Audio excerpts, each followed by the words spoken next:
বিদ্যুৎ উৎপাদনে প্রস্তুত পটুয়াখালী 1320 মেগাওয়াট তাপবিদ্যুৎ কেন্দ্র। ডিসেম্বরের মধ্যে এই কেন্দ্র থেকে 1320 মেগাওয়াট বিদ্যুৎ সংযুক্ত হবে জাতীয় গ্রিডে। সে লক্ষ্যে চলছে শেষ পর্যায়ের কাজ। 2019 সালের 31 আগস্ট চীনের রাষ্ট্রায়ত্ত প্রতিষ্ঠান নোরিনকো ইন্টারন্যাশনাল পাওয়ার কোম্পানি লিমিটেড এবং বাংলাদেশের রাষ্ট্রায়ত্ত প্রতিষ্ঠান রুরাল পাওয়ার কোম্পানি লিমিটেড যৌথ বিনিয়োগে এ বিদ্যুৎ কেন্দ্র নির্মাণ কাজ শুরু করে। জেলার ধানখালী ইউনিয়নের লোন্দা গ্রামে 915 একর জমির ওপর 27,000 কোটি টাকা ব্যয় ধরে এর নির্মাণ কাজ শুরু করা হয়। করোনা সহ নানা প্রতিকূলতা কাটিয়ে ইতোমধ্যে শেষ হয়েছে টারবাইন, চুল্লি, কুল স্টোর, স্টিল স্ট্রাকচার, বয়লার ও জেনারেটর বসানোর কাজ। বর্তমানে দ্রুত গতিতে চলছে কনস্ট্রাকশন ও রঙের কাজ। 4,000 বাংলাদেশি ও 1,500 চাইনিজ শ্রমিক এ নির্মাণ কাজ করছেন। ইতোমধ্যে বয়লারে ফায়ারিংও করা হয়েছে। স্টিম ব্লোয়িং বেসিক্যালি আসলে এটা প্রথম বয়লারে যে বাংলা ভাষায় বললে যদি বলি যে আগুন জ্বালানো, সেই ফায়ারিংটা আমরা প্রথম করি হচ্ছে গত 6 জুন থেকে আমরা প্রক্রিয়াটা শুরু করি এবং আপনারা দেখবেন যে আমাদের চিমনি থেকে ধোঁয়া বেরোচ্ছে। দ্যাট মিনস এটা হচ্ছে বয়লার ইগনিশনের পরে যে এক্সজস্টটা যাচ্ছে। স্টিম ব্লোয়িং মানে আসলে হচ্ছে যে আমাদের ফুল সিস্টেম রেডি।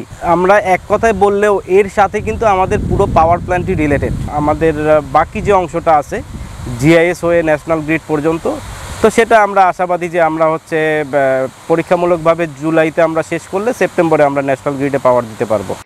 এই কেন্দ্র থেকে জাতীয় গ্রিডে বিদ্যুৎ সরবরাহের লক্ষ্যে নিজস্ব অর্থায়নে 20 কিলোমিটার সঞ্চালন লাইন, 400 কেভি ডাবল সার্কিট সঞ্চালন ও পার্শ্ববর্তী আমতলী উপজেলায় একটি সুইচিং স্টেশন তৈরি করা হয়েছে। এ সুইচিং স্টেশনের কাজও 92% শেষ। তো আমাদের এখানে 22,000 ভোল্টেজ জেনারেশন হবে। ভোল্টেজ স্টেপ আপ করে 4 লাখ ভোল্টেজের উৎপন্ন করা হবে, যেটা আমরা বলতেছি 400 কেভি জিআইএস এর মাধ্যমে এটা ট্রান্সমিশন হবে। তো আমাদের প্রতিবন্ধকতা একটা ছিল যে আমাদের পাওয়ার ইভ্যাকুয়েশন লাইনটা তৈরি ছিল না। আমাদের পাওয়ার ডিভিশনের মন্ত্রণালয়ের নির্দেশে আমরা ওই কাজটাও করেছি। 400 KV double circuit power evacuation line. এই 400 কেভি সুইচিং স্টেশনটা আমতলীতে আছে, সেটার এখন টেস্টিং কমিশনিং চলছে। সেটার 92% কাজ কমপ্লিট হয়ে গেছে। এটা হয়ে গেলে আমরা যে পায়রা Gopalganj double circuit transmission line আছে 400 কেভি, সেই ট্রান্সমিশন লাইনে রেডিয়ালভাবে সংযুক্ত হব এবং আমাদের এখানে 400 কেভি লাইনটা সংযুক্ত হবে। এই 400 কেভি লাইন দিয়ে আমরা আমাদের উৎপাদিত 1320 মেগাওয়াট পাওয়ারটা এই ট্রান্সমিশন লাইন দিয়ে আমরা ট্রান্সমিট করব ন্যাশনাল গ্রিডে। বর্তমানে শেষ পর্যায়ের টেস্টিং ও কমিশনিংয়ের কাজ চলছে। জুলাই মাসে ব্যাকফিট পাওয়ার পেলে সেপ্টেম্বরে প্রথম ইউনিট থেকে 660 মেগাওয়াট ও ডিসেম্বরে দ্বিতীয় ইউনিট থেকে আরও 660 মেগাওয়াট বিদ্যুৎ জাতীয় গ্রিডে সংযুক্ত করা সম্ভব বলছেন সংশ্লিষ্টরা।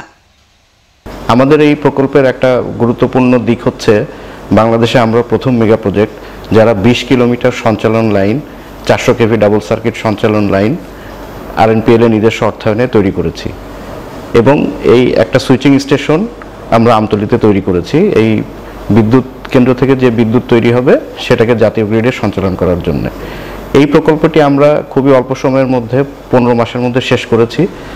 আর এখন শেষ পর্যায়ের কিছু টেস্টিং এবং কমিশনিং কাজ ওখানে চলমান আছে। এই কাজগুলি শেষ হওয়ার পরে আমরা আশা করছি জুলাই মাসের মধ্যে ব্যাকফিট পাওয়ার পাবো। এই বছরের সেপ্টেম্বর মাসে আমরা আমাদের প্রথম ইউনিট থেকে 660 মেগাওয়াট বিদ্যুৎ জাতীয় গ্রিডে সংযুক্ত করতে পারবো বলে আশা রাখি এবং ক্রমান্বয়ে ডিসেম্বর মাসের মধ্যে আমাদের দ্বিতীয় ইউনিট থেকে আরও 660 মেগাওয়াট বিদ্যুৎ জাতীয় গ্রিডে সংযুক্ত হবে বলে আশা রাখি। তো এই প্রকল্পটি বাস্তবায়ন হলে জাতীয় গ্রিডে সর্বমোট 1320 মেগাওয়াট বিদ্যুৎ সংযুক্ত হবে, যা বর্তমানে লোডশেডিং কমানোর জন্য খুবই কার্যকরী পদক্ষেপ হবে বলে আমরা আশা রাখি। আমরা যেই বিদ্যুৎ কেন্দ্র থেকে বিদ্যুৎ তৈরি করব এটা কয়লা বিদ্যুৎ কেন্দ্র এবং আমাদের বিদ্যুৎ কেন্দ্রের এফিসিয়েন্সি অনেক বেশি, যার কারণে আমাদের উৎপাদন ব্যয় এবং প্রকল্পের যে ব্যয় এটার মধ্যে একটা সমন্বয় করা আছে এবং বিদ্যুতের দামের ক্ষেত্রে এটা খুব একটা তারতম্য বা প্রভাব ফেলবে না বলে আমরা মনে করি। এ প্রকল্প থেকে জাতীয় গ্রিডে বিদ্যুৎ যোগ হলে লোডশেডিং অনেকটা কমবে বলে মনে করছেন সংশ্লিষ্টরা। পটুয়াখালী থেকে মোহাম্মদ ইমরানের তথ্য ও ভিডিও নিয়ে রিপোর্ট risingBD.com।